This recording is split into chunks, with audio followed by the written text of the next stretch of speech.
కాకినాడ జిల్లా పెద్దాపురం నియోజకవర్గం సామర్లకోట మండలం వేట్లపాలెం గ్రామంలో జై భీమ్రావు భారత్ పార్టీ వేట్లపాలెం గ్రామ నాయకుడు పెరుమాళ్ల వెంకన్న అప్పారావుల ఆహ్వానం మేరకు పెద్దాపురం అసెంబ్లీ అభ్యర్థి బుంగా సత్యనారాయణ అలియాస్ సతీష్ కుమార్ ఇంటింటా ప్రచారంలో పాల్గొన్నారు. ఈ కార్యక్రమంలో సత్యనారాయణ అలియాస్ సతీష్ కుమార్ మాట్లాడుతూ తనకు ఒక అవకాశం ఇవ్వండి అని కోరారు. ఈ నియోజకవర్గాన్ని ఆంధ్ర రాష్ట్రంలోనే నెంబర్ 1 నియోజకవర్గంగా తీర్చిదిద్దుతానని హామీ ఇచ్చారు. ఈ కార్యక్రమంలో నాయకులు, కార్యకర్తలు తదితరులు పాల్గొన్నారు.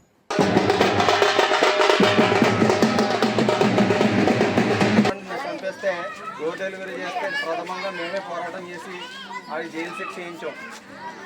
మా సారు జడా శ్రావణ్ కుమార్ గారు అని హైకోర్టు అడ్వకేట్ అయినా జడ్జిగా చేశారు. ఆయన పెట్టిన పార్టీ, ఆయన పార్టీలో ఈ నియోజకవర్గంలో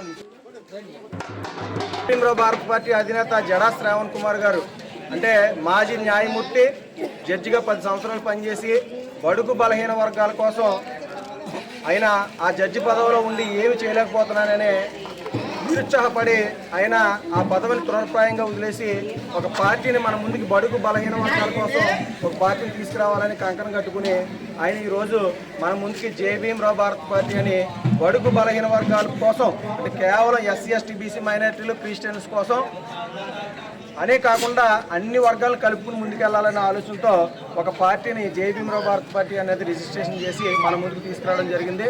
ఈ రోజున ఎందుకంటే ప్రధాన పార్టీలు నీట్గా పనిచేస్తున్నారైనా ఈ రోజున ఆయన పార్టీ అతను ఉద్యోగాన్ని కూడా తునపాయంగా వదిలేసి మన హైకోర్టులో ప్రతి అంశం మీద ఫైట్ చేసుకుంటూ వస్తున్నాడు. అలాంటి వ్యక్తి పార్టీలో నేను ఈ రోజుని పెద్దాపురం నియోజకవర్గంలో కంటెస్టెంట్గా ఉన్నాను. మీరందరికీ నేను భరోసా ఇస్తున్నాను.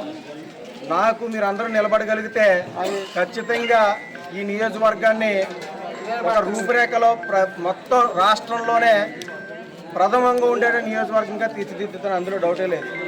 ఎందుకంటే నాకు వేల కోట్ల ఆస్తులు లేవు, వేల కోట్లు సంపాదించాలన్న ఆలోచన లేదు. దాదాపు 10 సంవత్సరాలుగా నేను ఎస్సీ, ఎస్టీ, బీసీ, మైనార్టీల కోసం, క్రిస్టియన్ల కోసం ఉద్యమం చేసుకుంటా రావడం జరిగింది. ప్రథమంగా చెప్పదలుచుకుంటే అనేక పోరాటాల్లో నేను ఒక వ్యక్తిగా ఈ జిల్లాలో పనిచేయడం జరిగింది. ఊరికనే మీ దగ్గరికి వచ్చి నేను మీకోసం పనిచేస్తాను, మీకోసం నేను నిలబడతానని చెప్పేసి ఊరికనే నేను మీ దగ్గరికి రాలేదు. నేను ఓటు అడిగే హక్కు నాకు ఉంది. ఎందుకంటే మీ ఇంట్లో బిడ్డగా నేను ఉన్నాను. ఎందుకంటే డాక్టర్ బిఆర్ అంబేద్కర్ గారు మనకు ఓటు హక్కు అనేది ఇవ్వడం జరిగింది. ఆయన లేకపోతే ఈరోజు మన ఈ స్థితిలో ఉండే వ్యక్తులం కాదు. మన కుర్రోళ్ళకి మన నెక్స్ట్ తరానికి చెప్పవలసిన బాధ్యత మన మీద ఉంది.